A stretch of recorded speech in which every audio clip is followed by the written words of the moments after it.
Lantas saudara, bagaimana sikap masyarakat ketika putra sulung Presiden Jokowi Gibran Rakabuming Raka maju sebagai cawapres Prabowo Subianto? Enaknya itu meneruskan pekerjaannya yang pertama dulu. Soalnya kalau maju ke wakil presiden itu belum bisa mumpuni. Oke aja kalau banyak pendukungnya. Kalau menurut saya nggak apa-apa lah, karena mungkin kemarin juga MK sudah memutuskan. Baru jadi wali kota 2 tahun, Mas. Masa langsung jadi wakil presiden. Harusnya ya nyelesaikan dulu wali kota, naik gubernur, baru ke pusat.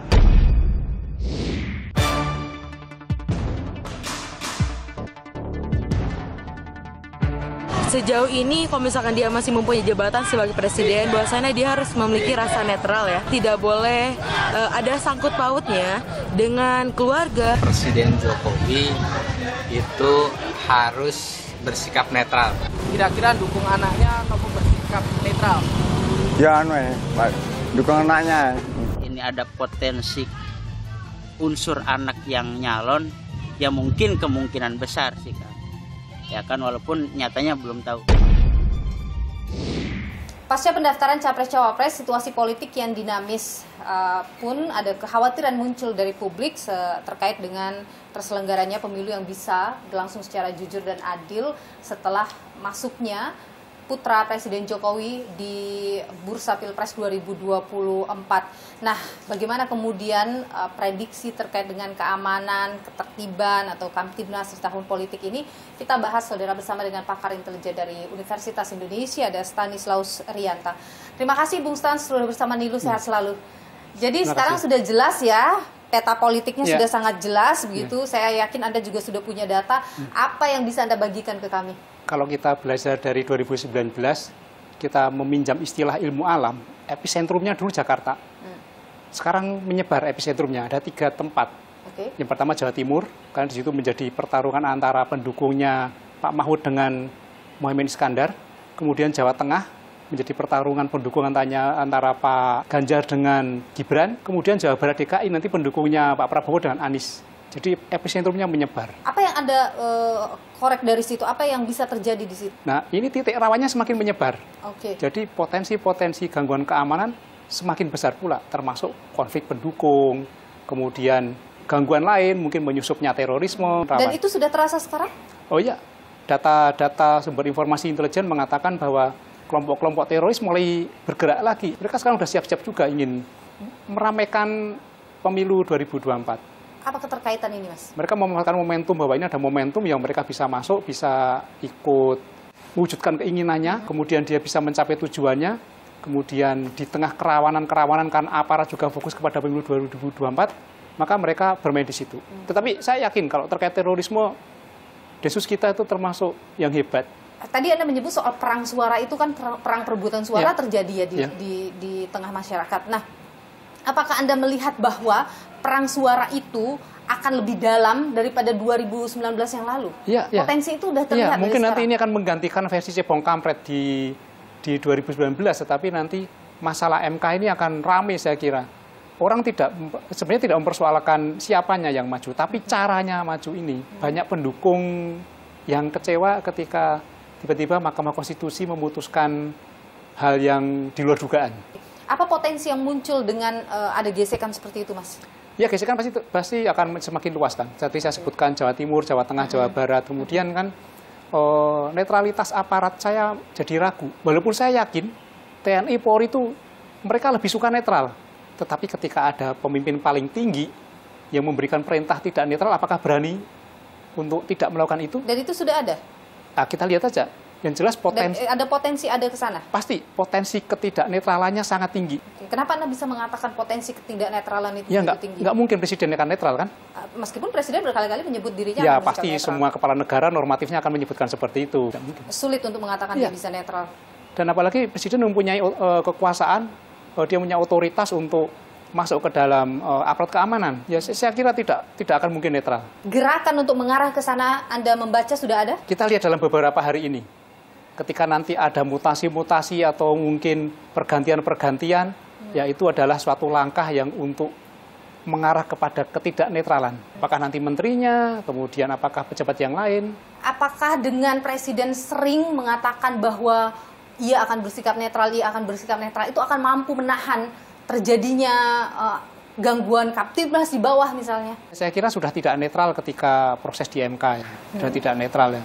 Harusnya kan bisa dicegah ada orang yang mengotak-atik konstitusi itu kan. Walaupun mungkin orang menganggap ini sah karena sudah diputusin. Ya oke, secara administratif sah, tapi secara etika politik kan tidak sah. Hal-hal seperti ini membuat orang kecewa. Cara menutupi kekecewaan itu kan macam-macam kan. Dan siapapun pasti tahulah tidak mungkin netral. Jadi itu sebenarnya apapun statement yang muncul dari Presiden Jokowi tetap tidak akan mampu menahan ketidakpercayaan publik misalnya. Dan ini yang paling berat adalah dialami oleh aparat keamanan dan perangkat penyelenggara pemilu. Dua entitas ini yang paling nanti berat dan bisa babak belur di lapangan. Itu yang harus diwaspadai. Ya, kita berdoa semoga mereka kuat menjalankan tugas ini. Tapi menggerakkan alat negara, Anda belum membaca itu terjadi sekarang? Ya, kalau misalnya terjadi pasti pakai cara-cara underground.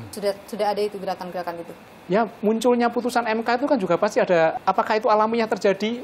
Kita tanya aja kepada hakim-hakim MK. Kan banyak yang akhirnya bersuara keluar. Ya.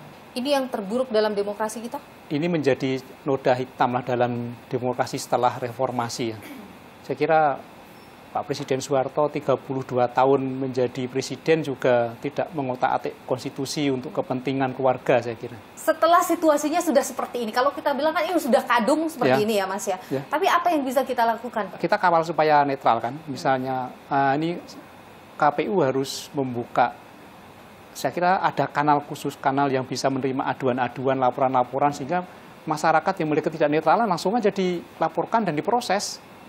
Ada Bawaslu kan, ada sentra gakum penegakan hukum kan di Bawaslu. Siapapun itu, mau dari kelompok manapun ketika melanggar hukum, proses. Adakah yang bisa dilakukan oleh Presiden Jokowi di situasi sekarang? Saya kira Pak Jokowi perlu duduk dengan Pak Surya Paloh, dengan Bu Mega, tunjukkan kepada publik bahwa ketiga tokoh ini adalah kami baik-baik saja, bahwa kami mendukung pemilu berjalan dengan damai, siapapun yang menang kita hormati. Saya kira itu menjadi salah satu strategi yang bagus. Itu mungkin tidak bisa dilakukan? Nah, masalahnya itu tidak mungkin, susah. Ya, tidak mungkin ya, saya kira kan sulit. Ya, artinya potensi bahwa di bawah terjadi perpecahan yang sedalam 2019 bisa saja terjadi kalau tidak ada. Saya kira ini lebih berat daripada 2019. Ini lebih berat? Lebih berat karena kelompok nasionalis pecah. Tahun kemarin kelompok nasionalis jadi satu. Yang diuntungkan adalah kelompok agamis yang mungkin, atau kelompok ideologis agamis yang mungkin mengerucut jadi satu dan tidak ada gonjangan di mereka kan. Mereka lebih solid. Kalau Anda katakan bahwa 2024 ini akan lebih panas, apakah benar-benar tidak ada hal yang bisa dilakukan oleh negara, oleh pemerintah? Saya harapannya pada TNI Polri tetap bersikap netral. Dan itu bisa? Ya, mereka harus taat kepada konstitusi ya. Kita sebagai masyarakat mendorong TNI Polri bersikap netral. Saya yakin TNI Polri juga lebih nyaman kalau netral kok. Oke. Anda optimis bahwa TNI Polri bisa bersikap seperti itu? Ya, kita harus dukung dan kita harus yakin sebenarnya. Meskipun mungkin terjadi ketidaknetralan, mungkin terjadi intervensi, ya saya berharap lakukan apa yang sesuai aturan, kemudian bekerjasama dengan KPU, dengan Bawaslu. Oke, Mas Stanislaus Rianta, pakar intelijen dari Universitas Indonesia. Terima kasih sudah berbagi pandangan di Niluh. Sehat selalu, Mas. Terima kasih, Mbak. Majunya Gibran Rakabuming Raka sebagai calon wakil presiden menimbulkan banyak pertanyaan dari publik, apakah Presiden Jokowi bisa nanti benar-benar bersikap netral di Pilpres 2024. Kita perbincangan hal ini, saudara, bersama saya sudah hadir Juri Ardiantoro, staf Presiden yang membidangi informasi dan komunikasi politik. Terima kasih Mas Juri sudah bersama Niluh. Sehat selalu. Jadi setelah majunya Mas Gibran, pertanyaan publik, Presiden tidak mungkin akan bisa netral. Bagaimana menjawab itu, Mas? Tentu saja kita nggak bisa menolak atau tidak bisa mengabaikan kesan banyak orang atau mungkin juga persepsi banyak orang. Toh faktanya memang putra beliau mencalonkan diri menjadi cawapres. Jadi kesan itu nggak bisa dibendung. Tetapi kita juga harus percaya bahwa Presiden telah menyatakan bahwa akan berdiri di atas semua kontestan. Sebagai seorang presiden tentu punya kekuasaan yang besar, punya power yang besar. Itu dikhawatirkan akan menggunakan kekuasaannya, menggerakkan alat negara misalnya untuk memenangkan salah satu paslon, ya dalam hal ini putranya. Kalau kemudian ada kecurigaan terkait dengan misalnya pemanfaatan kekuasaan, kecurigaan pemanfaatan sumber daya pemerintah untuk pemenangan calon, saya kira semua orang juga bisa melihat, bisa mengawasi. Dalam hal ini masyarakat menarik dari kasus Mahkamah Konstitusi itu kemudian dianggap bahwa ada penggunaan kekuasaan untuk membukakan jalur atau jalan bagi Mas Gibran untuk bisa maju. Nah, dicurigai nih hal-hal kayak gini bisa terjadi terus nih, bagaimana Mas? Iya, sulit kita untuk menghindari dari kecurigaan-kecurigaan ya. Tetapi kita percaya saja bahwa seluruh aktor yang bermain di dalam politik ini, dan kita himbau, kita minta untuk bekerja, untuk bertindak, untuk bersikap, dan membuat kebijakan yang tidak merugikan atau menguntungkan salah satu pasangan calon di dalam pilpres atau dalam pemilu pada umumnya ya. Bagaimana pemerintah memastikan bahwa itu akan berjalan sesuai dengan aturan? Kalau dikaitkan dengan Mahkamah Konstitusi kan wilayah yudikatif ya. Jadi Presiden sebagai kepala pemerintahan, sebagai eksekutif tidak masuk ke dalam wilayah itu. Nah, persinggungan-persinggungan kepentingan yang mungkin dibaca oleh publik itu ada kaitannya ya, itu akhirnya kita serahkan kepada publik bahwa kesan itu tentu saja bisa muncul, tetapi Presiden sekali lagi, pemerintah sekali lagi mengatakan ya kita nggak ikut di dalam proses itu. Oke, pemerintah menjamin bahwa akan menjauhkan diri dari hal-hal yang berpotensi menimbulkan kecurigaan publik, sehingga itu kan dampaknya adalah ketidakpercayaan publik pada pemerintah. Memang kemudian sudah seharusnya pemerintah itu tidak boleh terlibat dan melibatkan diri di dalam kontestasi pemilu. Jadi ketersinggungan, irisan kepentingan seperti yang terjadi dalam kasus MK misalnya, itu tidak akan ada lagi ya Mas ya? Bukan begini. Yang dipertontonkan seolah-olah itu kan ada seolah-olah ada tangan Presiden juga ikut di situ. Kita sulit untuk menjelaskan tentang seolah-olah itu ya.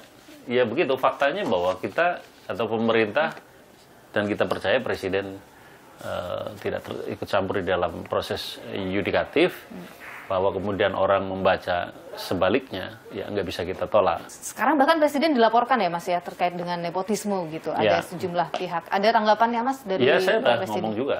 Buktikan saja bahwa tuduhan itu benar. Tapi kalau tidak benar, kan yang menuduh punya konsekuensi begitu. Apalagi yang dituduh adalah Presiden. Jadi hati-hati di dalam membangun argumentasi atau alasan untuk mengadukan seseorang ke lembaga peradilan. Anda memberi warning ini kepada mereka? Bukan warning, tapi sama saja kita semua. Apakah tuduhannya benar atau tidak? Menurut Anda tuduhan itu tidak berdasar? Ya faktanya dia belum bisa menyampaikan fakta-fakta. Tapi mungkin nanti di pengadilan kita lihat. Tapi Presiden sekali lagi sudah clear ya mengatakan tidak ada kaitannya dalam proses ini di mana tangan dia mencampuri putusan lembaga yudikatif. Oke. Apa yang ingin Anda sampaikan kepada masyarakat, Mas, soal ketika dalam proses yang sekarang berjalan, kepercayaan publik atau di media sosial itu kan statement-statement negatif itu muncul terus. Dikhawatirkan nanti hal ini akan membuat terjadinya perpecahan di tengah masyarakat atau gesekan-gesekan yang kemudian berujung kepada bermasalah atas Kamtibnas misalnya. Kita berpengalaman dalam penyelenggaraan pemilu demokratis, pemilu langsung. Dan selama ini pemilu relatif tidak ada masalah dan bisa diselenggarakan dengan baik. Dari sisi aturan, kelembagaan, itu sudah memadai untuk kita bisa menyelenggarakan pemilu dengan baik. Yang kedua, semua menyadari bahwa setiap kontestan, baik legislatif atau capres begitu, pasti akan menyulut pertentangan. Akan menyulut gesekan. Selama itu bisa kita lakukan dengan cara-cara yang beradab, cara-cara yang disalurkan melalui saluran-saluran yang semestinya, maka kontestasi yang berujung pada gesekan, ketegangan, ya itu sesuatu yang wajar saja. Yang penting harus jadi catatan adalah dalam proses persaingan itu tidak membawa isu identitas dengan ujaran kebencian, politik kebencian, menyebarkan hoax, politik uang, dan pelanggaran-pelanggaran serius lainnya di dalam pemilu ini. Anda optimis bahwa pemilu 2024 ini akan bisa berjalan dengan jujur, adil, demokratis? Kita semua harus optimis, pemilu kita harus berjalan baik, memenuhi prinsip demokrasi, dan siapa yang punya peran penting untuk ini? Semuanya. Karena kita tidak ingin apa yang terjadi 2019 terjadi lagi di sini. Terima kasih Mas Juri Ardiantoro, staf Presiden yang membidangi informasi dan komunikasi politik. Siap, terima kasih, sama-sama sukses.